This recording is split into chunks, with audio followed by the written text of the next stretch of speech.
Are you tired of being endlessly questioned at family gatherings? Aunt Lucy always asking you about your career goals and stressing you out about your mounting student debt? Struggling to convince your grandparents that your degree will actually get you a job? Well, so are the rest of us. But we can do more than worry. We can demand change.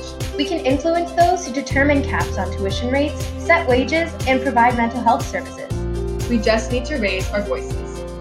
One of the biggest problems facing students today is their insurmountable student debt. According to Statistics Canada, in 2010, approximately 45% of post-secondary graduates relied on student loans. This is not surprising when we account for the rapidly increasing tuition rates across Canada. Overall, Statistics Canada estimates that within the last year alone, tuition rates have risen on average by 2.8% across Canada. Data collected in 2013 revealed that approximately 60% of the students had not yet managed to pay off their loans. However, students also struggle to pay off their loans because they are earning poor wages.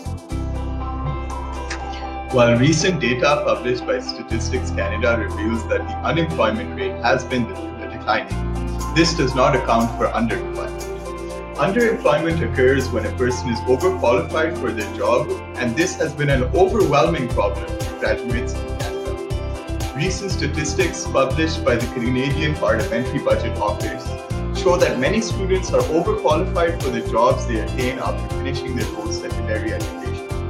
In fact, between 1991 and 2014, the percentage of graduates between the ages of 25 and 34 who were considered overqualified for their jobs rose from 32% to 40%.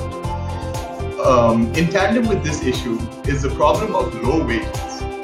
Despite increasing tuition costs, the average Canadian youth wage rate has only increased by 9% since 1970, meaning that not only do we have to spend more than any generation in the past, but we also experience less spending power every day. Consequently, it is no wonder that a survey conducted by the Ontario University and College Health Association revealed that more than 25,000 students experienced increased rates of anxiety, depression, and attempted suicide in 2016. The stress that comes with a post-secondary workload, not to mention the learning curves that come with living independently, have always concerned students. But throw in the pressures of today's economy, and these stress levels become overwhelming to even think about. Students are consumed by the fear of not being able to repay their student loans or afford the cost of living. The mental exhaustion of managing part-time jobs, deadlines, and other personal struggles rightfully increases the demand for mental health care. And unfortunately, these demands are too often placed on the back burner, and things are getting worse. The Health Association reported that in 2016, 65% of students experienced overwhelming anxiety, and 46% reported feeling so depressed that it was difficult to function. Even more alarmingly, 13% had seriously considered suicide, while 9% had attempted to take their own life. Each of these rates have increased significantly over prior years. As these issues intensify, so should students' involvement in politics. According to Statistics Canada, between the 2011 and 2015 federal elections, the voting rate rose by 7%. These rates increased most significantly among younger individuals, specifically those between the ages of 18 and 24. This can be largely credited to the fact that the Liberals geared their platform towards youth voters. In particular, plans were made to support the investment in a project commonly referred to as the Youth Employment Strategy. Specifically, the Liberals promised to create 40,000 good youth jobs each year for the next 3 years.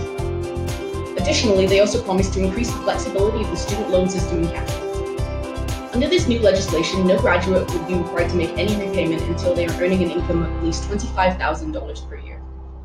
This increase in participation is a start, but we must continue to push for more. Politicians are meant to represent the people, but they only represent the people who get involved. If students voted as consistently as their elders, politicians would recognize that they must address students' needs. It is not enough that more youth voted at the last federal election. Even with this increase, 30% of youth voters abstained. For too long, politicians have been setting up short-term band-aid solutions that benefit older voters, but fail to consider the future of today's youth. If we want to solve these problems, this needs to change. If we want to be heard, we have to speak up. Get involved. Vote. Created using Powtoon.